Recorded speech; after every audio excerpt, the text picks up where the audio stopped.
estelar de Next Noticias y hoy definitivamente el tema del día ha sido este constante incremento que hemos estado viendo del costo del petróleo y por supuesto las implicaciones que tiene eso en el bolsillo de los panameños. Ya hemos visto previamente pues estas reacciones por parte de gremios transportistas, también este aumento en ciertas tarifas de transporte en ciertas áreas específicas y además en redes sociales hemos visto el descontento también y esa exigencia para que el gobierno haga algo, meta las manos y nos ayude de alguna manera. Para eso se encuentra con nosotros en este momento nuestro siguiente invitado, Jorge Rivera, secretario de Energía. Bienvenido a Next Noticias. Muchísimas gracias, un saludo en estudio y por supuesto a todos los televidentes.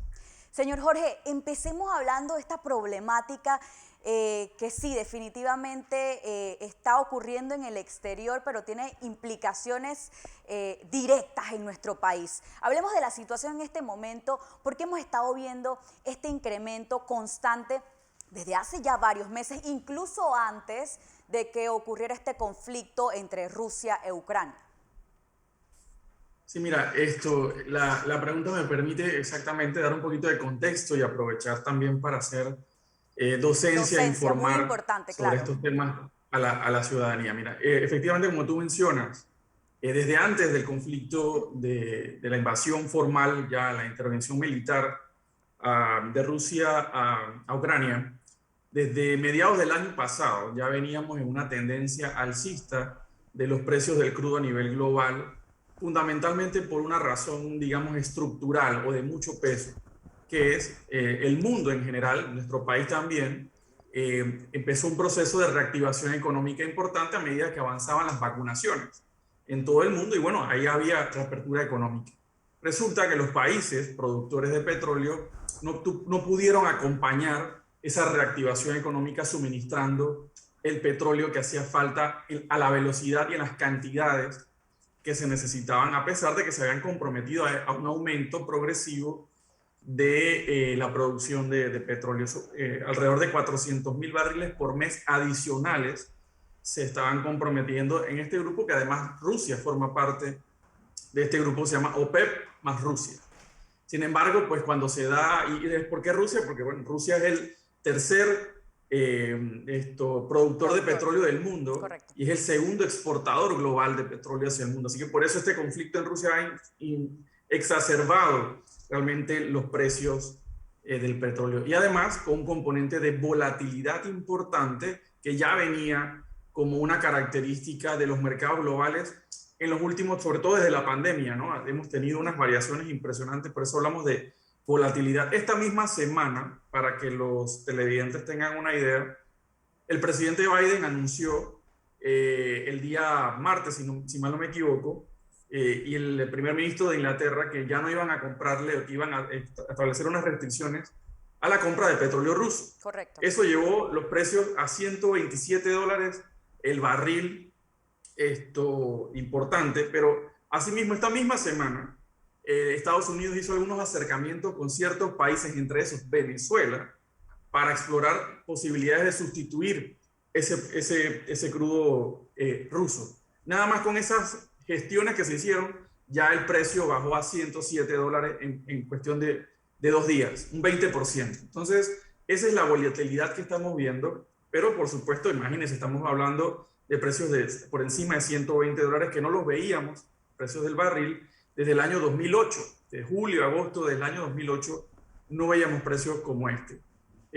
Y bueno, ahí el impacto realmente de esto en la sociedad, en la economía del mundo, es de gran calado. Panamá no escapa a esta realidad. Nosotros no producimos petróleo en Panamá y tampoco importamos petróleo crudo. Lo que importamos son productos refinados, ¿no? Entonces, es importante, pues, este contexto que me estás comentando, tenerlo en cuenta para la hora de analizar la situación local ya específicamente. Sí, señor Rivera, para seguir haciendo docencia, el panameño le gustaría saber también a qué viene el precio que nosotros pagamos la gasolina o el combustible aquí en Panamá. ¿Qué implica? ¿Qué impuestos tiene? ¿De dónde sale? ¿Cómo se calcula este precio el que paga cualquier persona aquí en nuestro país?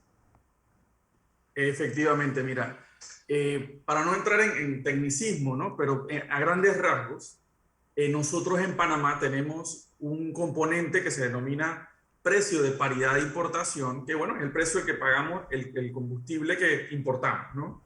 Eso se consolida a nivel nacional y se calcula cada 14 días. Eso es importante también recordarlo. Podríamos tener un precio de paridad de importación todos los días. El precio del petróleo a nivel internacional y de los derivados de combustible varía incluso hasta dentro de cada día, va variando en función de las cotizaciones. Sin embargo, en Panamá tenemos este mecanismo de hacerlo cada 14 días para tener un promedio que nos permita de alguna manera compensar esa volatilidad que siempre se tiene y nos podamos planificar un poco mejor como economía. Eso en cuanto al periodo. En cuanto a la estructura, como te decía, este precio de paridad se cambia cada 14 días al que importamos. Hay que sumarle entonces los impuestos que se pagan tanto para las gasolinas como para el diésel y además un margen de comercialización de las estaciones de combustible y el flete que se paga por el transporte local.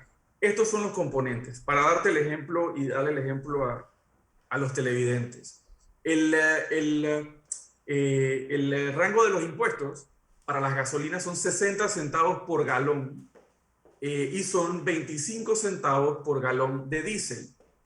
Y el margen de comercialización y de flete son alrededor de 40 centavos por galón. Es más o menos $1 entre estos dos componentes.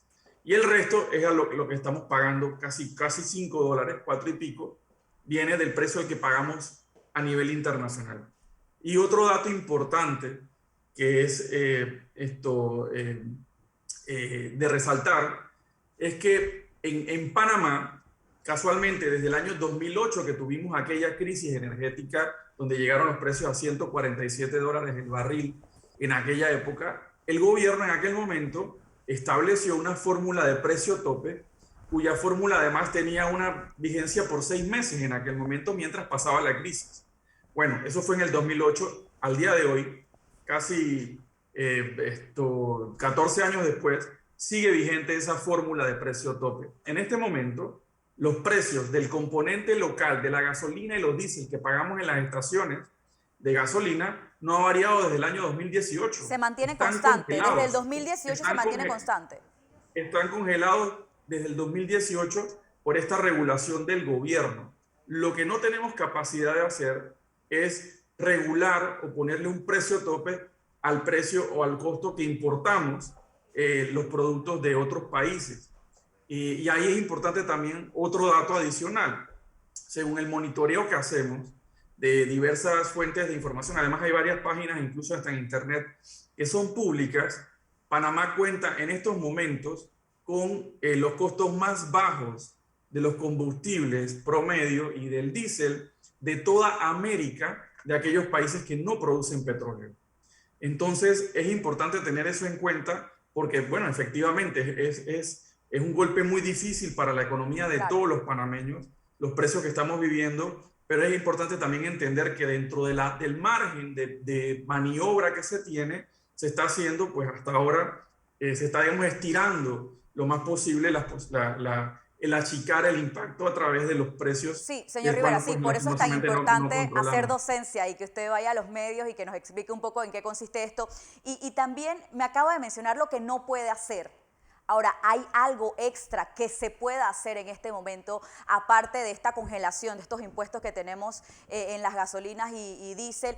¿Hay alguna otra cosa que se pueda implementar en este momento para poder alivianar un poco? Porque entonces lo que se espera también a próximos meses es que siga aumentando. Entonces, obviamente esto trae mucha preocupación a todos los panameños. ¿Hay algo más que se pueda hacer?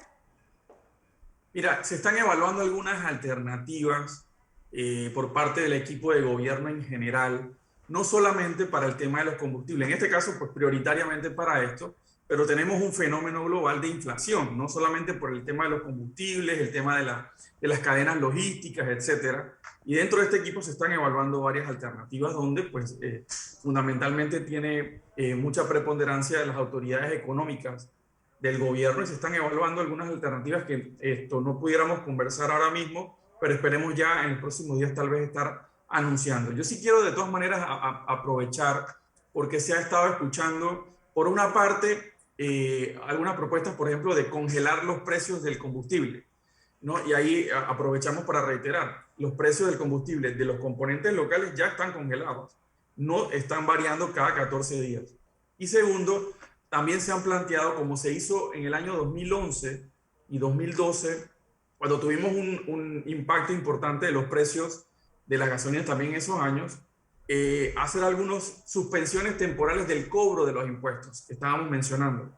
Sin embargo, la situación fiscal que tenía nuestro país y nuestros gobiernos en el año 2011-2012 es muy diferente a la que tenemos hoy en día, saliendo del impacto económico de una pandemia, en la cual además hay una serie de programas que ya el Estado está asumiendo apoyos, subsidios, para las personas más afectadas por la pandemia. Entonces, evidentemente sí, las alternativas son muy reducidas, pero dentro de las mismas estamos trabajando y esperamos poder brindar algunas de parte del equipo de gobierno.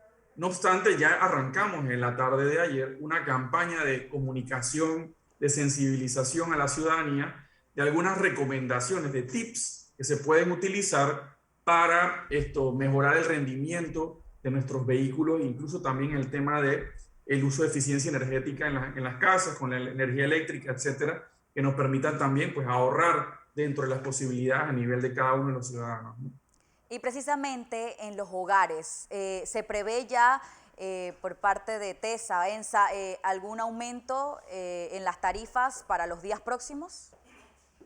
No se esperan aumentos en las tarifas para los días próximos. Eso también es importante aprovecharlo para conversar. Nosotros tenemos un esquema de ajuste y de actualización de nuestra tarifa eléctrica que es semestral, que es muy diferente, por ejemplo, de algunas noticias que estamos viendo en las últimas semanas, sobre todo de Europa, ¿no? Que ven aumentos importantísimos de un 80-90% de sus tarifas de la luz, Eléctrica. casi que semanalmente, ¿no? Sí. Bueno, nosotros tenemos unos mecanismos de ajuste semestral, así como en el petróleo y los combustibles tenemos cada 14 días. Correcto. El ajuste a los precios de importación, en el caso de la electricidad, es cada 6 meses. Lo más seguro es que tengamos algún nivel de impacto de la generación térmica que se utiliza combustibles fósiles para generar electricidad durante este periodo, porque estamos en verano. En verano las hidroeléctricas bajan su aporte, que cuando lo sumamos, lo anualizamos, normalmente está en torno al 70-75% de nuestra generación hidroeléctrica. En el verano eso baja por las condiciones naturales y se utilizan más combustibles fósiles como el gas natural, que es por lo menos es mucho más barato, y eso es una ventaja que tenemos en esta época que no teníamos hace algunos años. Igualmente que tenemos un componente en el verano, en este momento, importante de generación eólica, de viento, y generación solar que permiten mitigar ese impacto que estamos recibiendo, que podríamos estar recibiendo en el ajuste semestral del mes de julio. Ok, entonces vamos a estar pendientes también de eso. Hablando un poco de la campaña, ya para finalizar, también ha creado un poco de polémica, ¿no? Porque parte de la campaña también menciona evitar frenazos como uno de esos tips para poder ahorrar combustible. Por favor, explíquenos un poquito esto, porque sí he visto ya en redes sociales reacciones a partir de esto. Sí, mira, el de evitar frenazos va aparejado o va, digamos, acompañado a evitar acelerones o aceleramientos súbitos del vehículo, ¿no? En la medida que uno genera este tipo de movimientos, el frenado repentino o del acelerar repentino, que te lleva adelante un frenazo, entonces llevas a acelerar de una vez, entonces eso gasta. Realmente reduce el rendimiento de los vehículos, ¿no? Entonces, evidentemente está eso, está el tema de las llantas, que increíblemente algunas personas no lo creen, pero incluso el nivel de aire de las llantas influye en el rendimiento de los vehículos, así como el tema del mantenimiento, los cambios de aceite. Hay una serie de medidas que se pudieran dar. Otra recomendación que estamos dando también que podría tener algún incidencia, es el de practicar o evaluar aquellas empresas que ya han vuelto al trabajo presencial, que evalúen la posibilidad de teletrabajo para sus colaboradores, Claro. tal vez Importante 1 o 2 o 3 también, veces por sí, y semana. que se pueda aplicar Exacto, para no también en tener el estos gobierno, de manera en en el el sector gobierno, público para poder también apoyar en ese sentido. Señor Rivera, muchas gracias por efectivamente. acompañarnos hoy en el noticiero estelar de Next Noticias. Que tenga buenas noches. Igualmente, saludos. Jorge Rivera, secretario de Energía, pues hablándonos de este inevitable aumento que tenemos en este momento a partir de hoy, que va a continuar en los meses subsiguientes.